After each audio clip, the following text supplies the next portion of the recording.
Il y a 40 ans est apparu sur la scène politique un nouveau mouvement, le MLF, Mouvement de Libération des Femmes, avec ses slogans perturbateurs.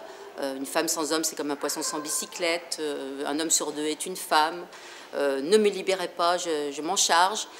Ces slogans ont profondément transformé la société.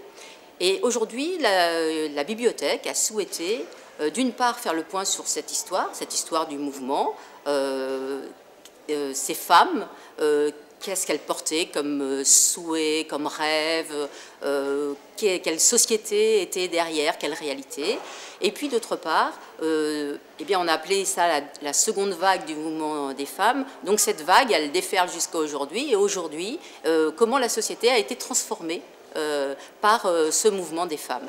Donc nous avons proposé d'abord une mise en bouche avec une petite exposition, des affiches, des tracts, brochures de l'époque, et puis une quinzaine avec un certain nombre de conférences, débats, tables rondes, vidéos, qui portent sur l'ensemble des domaines. Nous allons aussi bien voir comment la littérature a été transformée, comment les arts plastiques ont été transformés. Alors la littérature avec Annie Ernaux, les arts plastiques avec Orlan et Catherine Millet.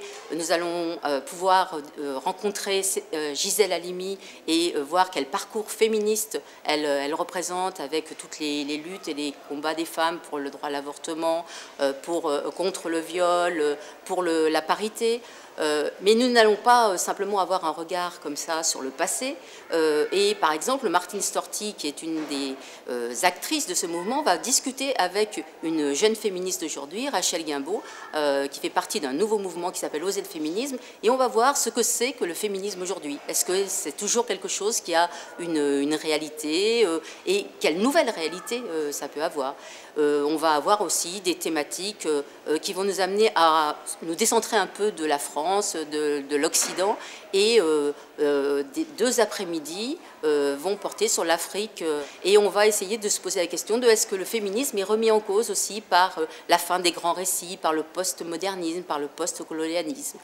Donc toute une série d'événements qui, on l'espère, vous permettront de réfléchir, d'approfondir votre réflexion et de découvrir tout ce qu'il peut y avoir de fort intéressant sur la remise en cause aussi des identités et de passer peut-être du féminisme au genre, de la remise en cause de la place des hommes et des femmes à la remise en cause des identités, des genres, des identités figées.